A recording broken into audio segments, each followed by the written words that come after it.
성탄절이 되게 되면은 여러분 잘 아시는 동방 박사가 먼 나라에서 베들레헴에 찾아와 보배합을 열어서 예물 드리고 어린아기 예수께 경배하고 돌아갔다.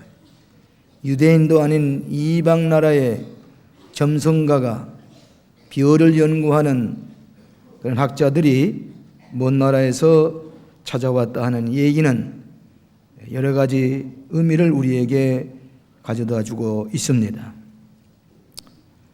미국 오렌지 카운티에 있는 크리스탈 카테드럴, 여러분 잘 아시는 라보 슈너 목사님 섬기시는 교회 가보시면은 성탄절 한 달 전부터 큰 크리스마스 연극을 실현하게 됩니다. 그 넓은 성전 천정에는 천사들이 날아다니는 그런 연극을 봅니다. 또 성탄절날 동방의 박사들이 진짜 산 낙타를 타고서 그 어린아기 예수께 경배하려 찾아옵니다.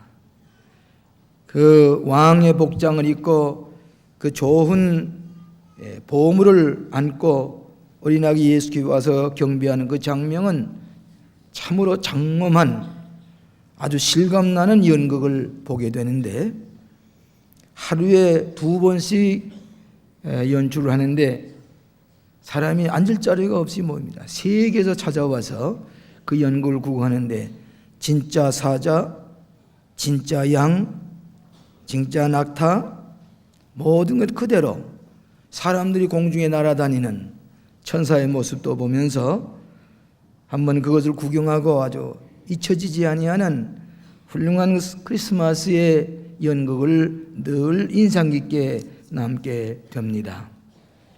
그때도 이 동방 박사들이 그 진짜 낙타를 타고서 어린아기 예수께 경배하려 올라오는 그 시련의 장면이 큰 감동을 주었습니다. 이 동방 박사들이 도대체 어느 나라 사람인가? 페르시아의 임금들일 것이다. 전설에 말하고 있습니다. 그 이름은 카스팔이라는 사람하고 멜키올 발다살이라는 이름을 가진 페르시아의 왕들일 것이다. 또 이런 사람들은 천문학을 연구하고 철학을 연구하고 어떤 의미에서는 과학자들이라고 볼 수가 있습니다. 당시에 이상한 별이 나타나게 되면은 훌륭한 그런 왕이 탄생되었다. 또 그 별이 하늘에서 떨어지게 되면은 한 왕이 지금 죽었다. 이렇게들 해석하면서 별을 유심히 연구하는 그런 시대였습니다. 이 동방 박사는 원래 미디안 사람으로 이 페르시아에서 제사장과 같은 그런 역할을 감당했을 것이라고 하는 것입니다. 사실은 성경에 보면 동방의 박사가 몇 사람이라는 게 기록되어 있지 않습니다. 우리 흔히 3사람이라고 한다면은 성경에 없는 얘기입니다. 처음에는 4사람이 낙타를 타고 출발했는데 그만에 한 사람 길을 잃어버렸습니다. 3사람은 베들레헴에 가서 예수님 앞에 경배한 데 비해서 한 사람은 종래 예수님을 생전에 가서 경배하지 못하고 십자가에 못 박힌 다음에야 예수님을 알게 되었다 하는 그런 전설도 있습니다. 이 동방 박사들의 유골이 어디에 묻혀 있는 거니 독일 쾰른 성단의 대성당에 묻혀 있다고 그럽니다. 근데 그 교회 이름을 동방 박사라고 그러는데 그 동방 박사 성당에 가보시면은 훌륭한 오래된 올겐이 있습니다. 파이프 오르겐이 있는데 그 파이프 오르겐은 바로 우리 교회의 파이프 오르겐을 만든 클라이스 올겐 회사에서 지금의 사장의 증조 할아버지가 그 쾰른의 대성당에 파이프 오르겐을 설치해서 그 클라이스 오르겐에서 자랑스럽게 생각합니다. 그 회사에서 우리 교회의 클라이스 파이프 오르겐을 설치했습니다. 그래서 이 동방박사의 교회, 또 우리 교회 같은 클래스 546에 설치한 이런 의미에서 여러 가지 의미를 찾아보려고 합니다. 성탄을 찾아간 동방박사의 지혜는 어떤 지혜였을 것인가? 오늘 세 가지로 나누어서 함께 은혜를 받고자 합니다. 첫째로는 하늘의 별을 보고 성탄을 찾아간 지혜입니다. 우리나라 성경에는 동방박사들이라 그렇게 번역하고 있는데 비해서 영어 성경에 보면은 와이즈맨이라, 지혜의 사람들이라 그렇게 기록되어 있고, 어떤 성경에는 마기라는 글을 용어를 썼는데 이것은 점성가라 하는 뜻도 됩니다. 이들은 하늘의 별을 연구하고 인류를 구속하실 메시아가 탄생할 것이다, 이방인임에도 불구하고 아브라함의 후손이 축복의 백성이 되고, 아브라함이 신앙의 조사인데 그 후손에 의해서 세계가 복을 받게 될 것이다. 아무래도 아브라함의 후손, 다윗의 후손 가운데 메시아가 탄생될 것이라고 하는 것을 이 와이즈맨들은 기억하고 연구를 했을 것입니다. 또 이사야서 60장 3절에 보면 열방은 네 빛으로, 열왕은 비치는 네 광명으로 나오리라. 이 열방에 비치는 왕이 이 베들레헴에서 탄생되리라, 다윗의 후손 가운데서 나타나리라 하는 말씀을 믿고 그 성경을 읽는 가운데서 하늘의 별을 연구하다가 이상한 별이 나타나니까 이 동방박사들이 별을 따라서 예루살렘을 거쳐서 베들레헴까지 나타나게 되는 것입니다. 하늘의 별을 바라보고 인도함을 받은 이 동방박사들, 하늘의 별. 현대인들은 별을 좋아합니다. 그러나 그 별들은 하늘에 떠 있는 별이 아니라 사람들이 만든 별들을 따라가려고 합니다. 요즘은 공해가 심해서 하늘에 반짝거리는 그 별들을 보기가 힘든 시대에 살고 있습니다. 고개를 들고 하늘의 별을 바라보는 게 아니라 사람들이 인조적으로 만들어 놓은 별을 따라가려고 합니다. 어떤 사람은 정치적인 이데올로기의 별을 따라가려고 합니다. 우리의 소망이 이 이데올로기의 별처럼 생각하고 따라가다가 인류를 파멸로 인도한 그 붉은 별들을 우리는 잘 압니다. 지금도 크레므린에 가게 되면 그 보석으로 만든 별이 빛나고 있습니다만은 그 별들은 더 이상 인류를 구원하는 별이 될 수가 없다고 하는 것을 우리는 잘 알았습니다. 두 번째는 군사적인 별들입니다. 제가 군에 있다 보니까 군인들의 큰 소망이 모이는 거니 이 별을 얻게 하는 것입니다. 이걸 몇 개 달 것인가? 2개, 3개, 4개 달아봅니다. 그러나 그 별들이 참으로 우리에게 소망을 주는 별이냐? 어떤 때는 고통스러운 짐이 될 때도 있는 것을 압니다. 과학의 별입니다. 오늘날 인공위성을 띄워봅니다. 목성, 화성이 어떻게 생겼는지, 또 하나의 우주가 있을 텐데 그 별을 띄워버리지만은 실상은 그 별들이 과학이 우리에게 소망을 주고 우리의 인간의 문제를 해결해 주지 못하는 것을 우리는 잘 압니다. 또 하나는 대중의 별입니다. 영화 배우 스타들을 따라다닙니다. 동방의 복사들처럼 고개를 들고 하늘의 별을 바라보는 게 아니라 땅에 비치는 별들을 따라가려고 합니다. 얼마 전에 우리 교회에서 텔레비전에 유명한 드라마에 나오는 스타가 결혼식을 하게 됐습니다. 근데 그 전날 밤에 제가 이 교회에서 퇴근하려고 저녁에 가다 보니까 중학생, 고등학교 여학생들이 요만한 개나리 버침 같은 것을 걸머쥐고 이 마당에 왔다 갔다 한다는 말이에요. 그래서 학생들은 무슨 일로 여기 왔다 가느냐, 와 있느냐 그러니까 내일 여기 텔레비전에 그 박모 그 스타가 여기서 결혼식을 하지요. 그렇다고. 근데 그 결혼식과 무슨 관계 있냐? 나는 그 박모 오빠를 결혼식을 구경하기 위해서 현지 답사를 왔느라고. 어디서 왔느냐 그랬더니 강릉에서 왔다니. 학교를 다 폐지하고 그 드라마에 나오는 그 오빠를 보기 위해서 하루 먼저 와서 이 지금 현지 답사라고 했는데 어디서 자려고 그러니까 나 이 예배당 어디 근처에서 자려고 한다. 그 다음날 아침에 결혼식을 하려고 보니까 그 학생들이 모여와가지고 오빠 하고 소리를. 학교도 다 폐지하고 이 드라마에 나오는 스타가 자기의 소망인 것처럼 발광을 하는 것을 보았습니다.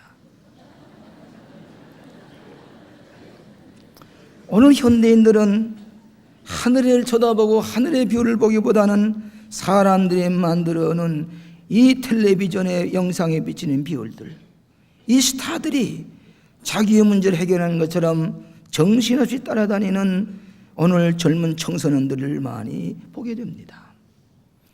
그러나 결과적으로 그들은 실망하고 말 것입니다. 좌절하고 말 것입니다. 하늘의 비율을 따라온 동방박사들의 지혜. 우리 인간은 위를 바라보고 살아가게 되어 있습니다. 안트로포스라고 합니다. 그렇기 때문에 20세기의 성자 슈바이초가 말하기를 현대인이 하루에 몇 분만이라도 밤하늘의 별을 바라보며 우주를 생각했더라면 현대 문명은 이처럼 병들지를 않았을 것이다. 슈바이초 박사가 얘기를 했습니다. 골로새 3장 2절에 보면 위의 것을 생각하라고 그랬습니다. 땅의 것을 먼저 생각하지 말고 위의 것을 생각하라. 하늘의 별을 바라보고 비전을 보면서 꿈을 가지고 살아가라고 하는 것입니다. 아브라함이 가나안 땅으로 이민을 갈 때에 그는 갈 바를 알지 못하지만은 순간순간 인도하는 그 별을 보고 하나님의 인도를 따라서 마침내 가나안 땅에 이르렀습니다. 이스라엘 백성이 애굽에서 출애굽을 할 때에 다른 거 보지 않았습니다. 고개를 번쩍 들고 하늘에 떠 있는 불기둥과 구름기둥을 바라보면서 약속의 땅을, 가나안 땅을 향해 간 것처럼 우리는 지금 무엇을 바라보고 있습니까? 어떤 별을 바라보고 있습니까? 우리의 소망이 어디에 있습니까? 동방의 박사들처럼 고개를 번쩍 들고 저 베들레헴의 별, 그리스도의 별, 우리의 영원한 소망이 되서는 별을 보고 따라갈 때에 우리의 구세주를 만나게 되고 우리의 삶이 축복을 받게 되고 우리의 삶이 부활하게 되고 궁극적인 승리를 거두는 지혜를 얻게 될 줄로 믿습니다. 두 번째로는 경배하고 예물을 드리는 지혜입니다. 별의 인도를 받아서 베들레헴까지 찾아온 이 동방의 박사들은 아기 예수께서 계시는 그 말구 위에 별이 머물렀습니다. 이 동방의 박사들은 기뻐하고 즐거워했다고 그랬습니다. 오랫동안 별을 바라보았던 그 별이 말구 위에 와서 그 별빛이 멎을 때에 그는 동방의 박사들은 집에 들어가서 아기 예수께 무릎을 꿇고 경배했습니다. 그리고 그들에게 싸가지고 온 보배 함을 열어서 황금과 유향과 모략을 그 예수님 앞에 드렸다고 그랬습니다. 여러분, 우리 인간 이상의 존재에 경배할 줄 아는 사람, 절대자에게 예배할 줄 알고 정성을 드릴 줄 아는 사람은 행복한 사람입니다. 이 동방의 박사는 긴 여행 중에 이 만왕의 왕 되신 메시아를 만나서 그 앞에 경배하는 것이 그처럼 소원이었었는데 그 앞에 무릎을 꿇고 경배할 때에 그들이 기뻐서 하나님 앞에 영광을 돌리는 축복을 받았습니다. 동방의 박사들은 메시아가 나타날 것을 바라면서 그 별을 찾아와서 목적이 성취됐습니다. 내가 예배할 대상이 누구인가? 내 모든 인생을 맡기고 살아갈 참된 절대자는 누구인가?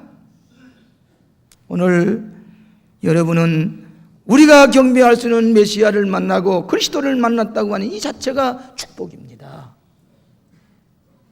오늘 많은 현대인들이 가장 합리적이고 가장 지성적이고 가장 이성적이고 가장 자기가 인간의 자부심을 가진다고 하지만은 실상은 일생 동안 예배할 대상을 찾지 못하고 방황하다가 허무하게 인생을 마치는 수많은 인류들을 보게 됩니다. 무기력하게 허무하게 인생을 마치는 비전이 없이 사라져가는 수많은 사람들을 보게 됩니다. 그래서 이 컴퓨터는 우리 인간의 상상을 넘어서는 많은 과학적인 지식을 우리에게 줍니다마는 그 컴퓨터를 사다 놓고서는 그 앞에다가 돼지 머리를 삶아 놓고 거기다 무릎을 꿇는 현대인들, 얼마나 허무한 인생을 살아가는지 모릅니다. 동바이 박사는 내가 예배할 메시아를 찾아서 그 앞에 무릎을 꿇고 경배했다고 하는 것, 얼마나 행복한 사람이요, 축복받은 지혜로운 사람인지 알 수가 없습니다. 찰스 램이라는 사람이 얘기를 하기를 영문학에 큰 영향을 끼친 분이 두 분 있는데, 하나는 윌리엄 셰익스피어요, 하나는 예수 그리스도가 기록된 바이블, 이 예수 그리스도이신데 이 두 사람이 인류에게 큰 영향을 끼쳤다, 그렇게 얘기를 하면서 이 두 사람이 우리에게 나타나면은 이 서로 다른 현상을 우리가 보게 될 것인데, 만일 셰익스피어가 우리에게 나타난다면은 우리는 다 벌떡 일어나서 그에게 경의를 표할 것이다. 그러나 만일 예수 그리스도께서 이 방에 들어오신다면은 우리는 겸손하게 무릎을 꿇고 그 앞에 경배할 것이다, 이렇게 얘기를 했습니다. 예수 그리스도는 우리의 모든 문제의 해결자가 됐습니다. 예수 그리스도는 우리의 생명을 구원하시는 분이십니다. 예수 그리스도 안 계시면 우리는 흑암 가운데 살 수밖에 없습니다. 우리를 구원해내실 뿐만 아니라 인생을 풍요롭게 살아갈 수 있는 온갖 은사를 값없이 주시는 예수님, 마땅히 경배해야 할 우리의 메시아이신 것을 알 때에 동방의 박살처럼 이번 성탄에도 정성을 다해서 예배드리는 지혜를 가지게 됩니다. 그뿐만 아니라 이 동방의 박사들은 귀한 선물을 싸가지고 왔습니다. 왕에게 드릴 최선의 선물이 무엇이지 하면 황금입니다.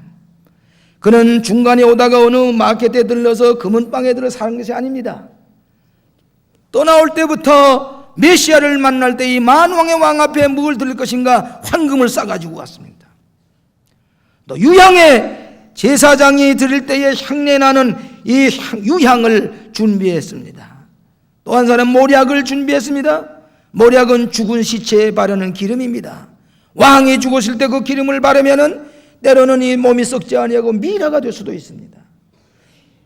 마리아가 무덤에 묻혀있는 예수님을 찾아가서 안식 후 첫날에 찾아갈 때 뭘 가지고 가는 거니? 이 모략을 찾아가지고 가서 사가지고 가서 이 예수님의 시체에 바르려고 했습니다. 예수님의 십자가의 죽음을 상징하는, 희생을 상징하는 모략입니다. 이 귀한 선물을 저 페르사에서부터 정성껏 싸가지고 와서 예수님 앞에 드렸다고 하는 것입니다. 정성 어린 예물입니다. 아마도 이 예물을 가지고 애굽에 피난 갔을 때에 이 황금과 유황물 팔아가지고, 모략을 팔아가지고 피난 생활에 예수님의 생활을 도왔을 것이라고 생각을 합니다. 동방의 박사들은 큰 선물을 드렸습니다. 정성 어린 선물을 드렸습니다. 크리스마스 때가 되면은 우리가 존경하는 분에게 또 선물을 드리고 싶은 마음을 가진 분이 많이 있습니다. 내가 저분에게 어떤 선물을 드렸으면 좋을까? 어떤 분이 어떻게 그분이 좋아하는 선물을 드렸으면 좋을까? 정성을 다해서 준비하는 그런 크리스마스 때가 되는 것을 기억합니다. 여러분 잘 아시는 오 헨리의 크리스마스 선물이라는 이야기가 있습니다. 짐이라는 남편과 델라라고 하는 부인이, 젊은 부분이 행복하게 지나고 있었습니다. 근데 이분은 몹시 가난합니다. 일주일에 8달러씩 드는 쇠빵에, 아주 싸구려 쇠빵에 가난하게 살고 있었습니다. 크리스마스가 닥쳐옵니다.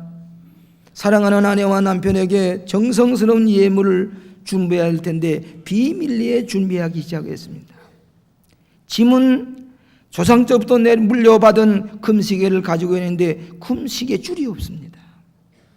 또 사랑하는 델라 아내는 무릎까지 내려오는 은발의 갈색 머리가 있는데 그 델라는 그 머리빗을 산호로 만든 머리빗을 가지기를 원하는 것을 알았습니다.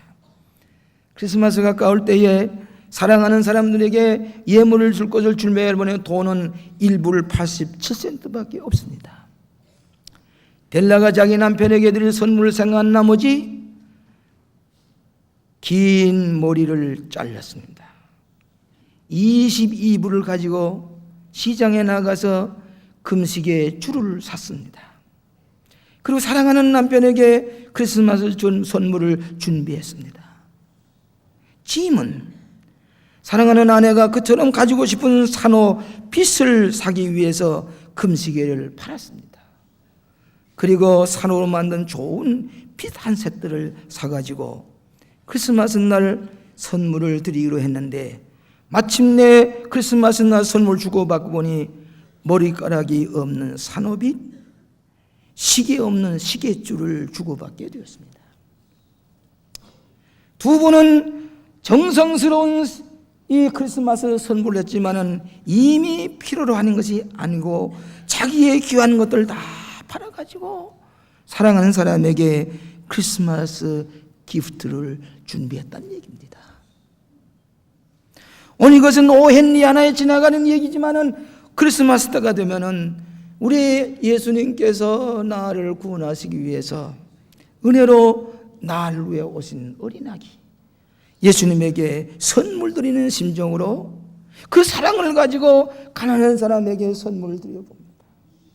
이번에도 사랑의 집에 많은 분이 크리스마스 선물을 보내고 있다는 보고를 오늘 아침에 들었습니다.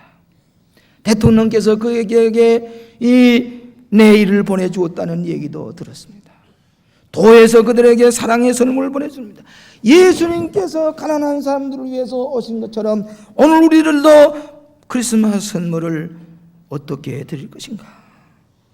동방의 박사들은 이 예수님께 황금과 유황과 모략을 드렸습니다. 이번 성탄절에 우리는 예수님이 기뻐하시는 것이 무엇일까? 예수님께서 칭찬하실 만한 것이 무엇일까? 오늘 기도하시면서 짧은 생각의 선물이 아니라 하나님의 뜻에 합당한 선물. 어떤 분 얘기를 들어보니까 자기의 짧은 생각으로 아마 이분에게 비율을 맞추기 위해서 이렇게 선물하면은 내게 이런 축복이 올 것이라고 이런 진급이 될 것이라고 생각했지만은 나중에 주고 보니까 얼마나 어리석었는지 씁쓸하게 생각합니다. 우리는 예수님을 기쁘시게 할 때 모든 사람을 기쁘시게 하는 축복의 선물이 될 줄로 믿습니다.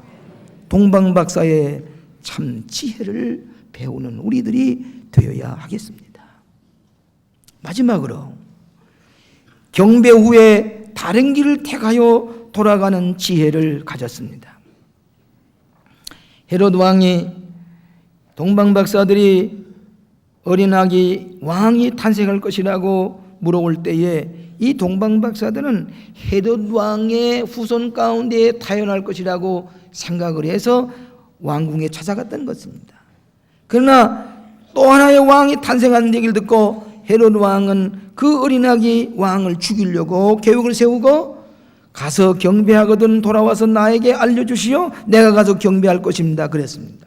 실상은 예수를 죽이려고 했던 것입니다. 동방의 박사들이 가서 경배하고 돌아가려고 할 때 꿈속에 다시 나타나서 헤롯으로 가지 말고 다른 길로 가라.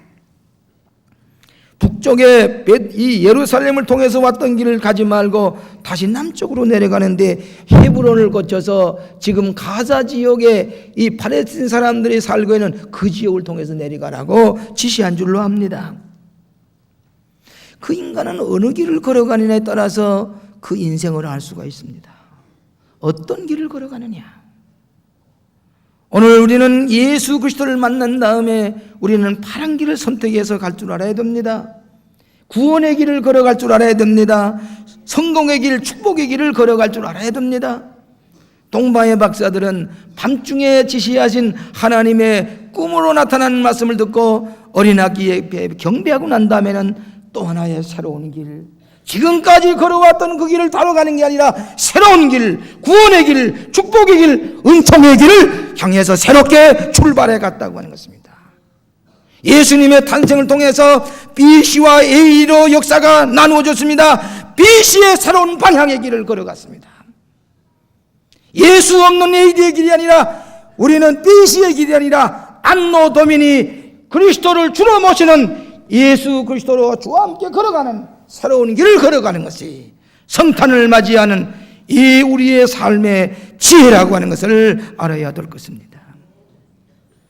저는 북한에서 신앙의 자유를 버리면서도 성탄절이 되면은 불을 끄고 숨어서 같이 성탄절 준비를 했습니다.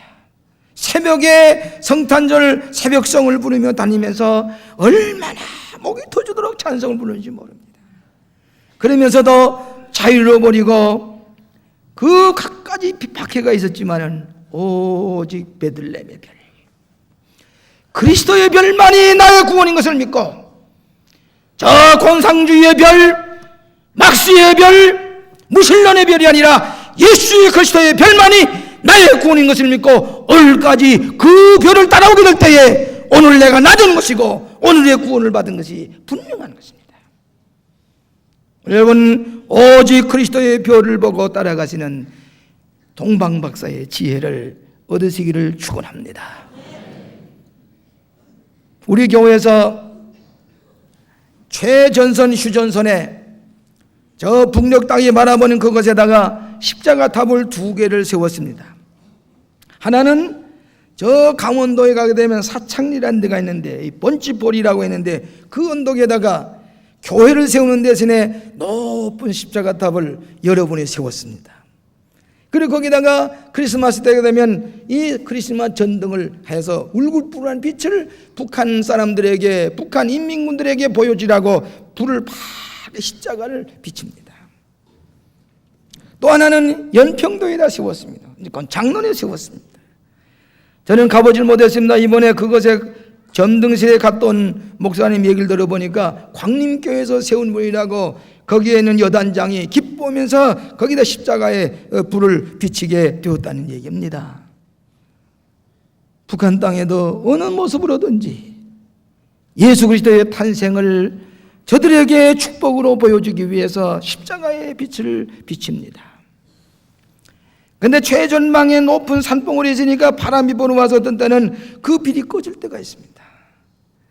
그때의 전어 속에서 밤을 지새우던 국군 장병들이 십자가에 불이 꺼지면은 비상전화를 거주면서 십자가에 불이 꺼졌어요.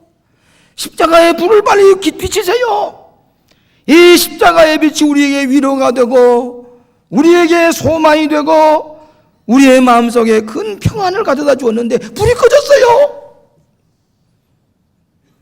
그래서 불을 다시 켜고 북한 사람들이 보기 전에 우리가 이 빛을 봐야 합니다.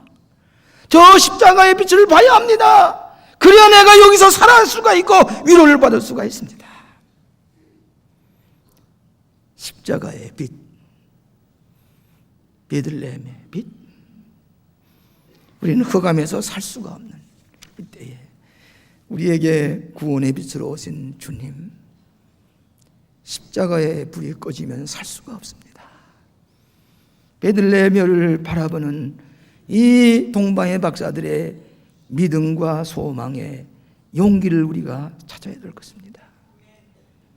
저는 지난 주간에 어느 가정을 신방하면서 오래간 만에 삼풍백화점 무너진 그 옆을 지나게 됐습니다. 바라보기조차도 끔찍합니다. 그때 악몽이 되살아납니다. 수백 명이 그 백화점이 무너지면서 거기서 깔려 죽었습니다. 썩은 시체를 끄집어냈습니다. 각가지 일가족이 다, 아내와 딸이 일시에 백화점에 갔다가 다 죽고 혼자 남은 사람도 있습니다. 우리나라에 닥치는 비극입니다. 나는 그 옆을 지나면서 눈을 감고 곰곰이 생각해 봤습니다. 여러분, 그때에 열흘마나 콘크리트 바닥 속에서 살아나온 젊은이들이 있었습니다. 20일 만에 아무것도 먹지 알몸으로 거기 깔려있다가 살아나온 사람도 있습니다. 마침내 27일 동안 유지환 양이 그 캄캄한 그 콘크리트 바닥 속에 깔려있다가 그 구조대에서 거기서 끌려 나옵니다. 숨을 쉬고 있었습니다. 그에게 들것에 세워가지고 담요를 씌우고 그 다음에 20초 동안 캄캄한 데 있던 눈을 가지고 빛을 보게 되면 눈이 상한다고 해서 2-3개 부로 타올을 줬습니다. 그걸 메고 올 때에 이 유지환 양은 타올을 벗기지 말라고, 눈을 뜨지 말라고 함에도 불구하고 그는 타올을 벗기고 빛을 바라고, 오 빛, 그리웠던 빛. 그 유지환 양이 타올을 벗기는 그 장면을 CNN, NHK, BBC 전 세계 방송이 다른 거 물어준 게 아니라 빛을 보기 원하는 유지환 양의 타올을 벗기는 장면, 전 세계 텔레비전에 비춰진 것을 봤습니다. 흑암에 살던 우리들에게, 흑암에 살던 우리들에게 생명의 빛을 보여주시고 구원의 빛을 보여주시기 오신 그리스도, 오 베들레헴의 빛이요. 사랑하신 여러분, 베들레헴의 벼를 찾아간 동방의 박사의 지혜를 가지고 우리가 이 빛을 바라면서 이 성탄의 축복을 누리면서 흑암 가운데 사는 사람들에게 그리스도의 빛을 증거하시는 여러분 되시기를 주의 이름으로 축원합니다. 기도하십시다. 오 자비하신 아버지 하나님, 흑암 가운데 살던 저희들에게 생명의 빛으로 오시고 구원의 빛으로 오시고 소망의 빛으로 오신 어린 아기 예수님 감사합니다. 성탄의 큰 은혜와 축복을 우리에게 나눠주시니 감사합니다. 동방의 박사의 지혜를 배우는 저희들 되게 하여 주시옵소서. 예수님 이름으로 기도합나이다.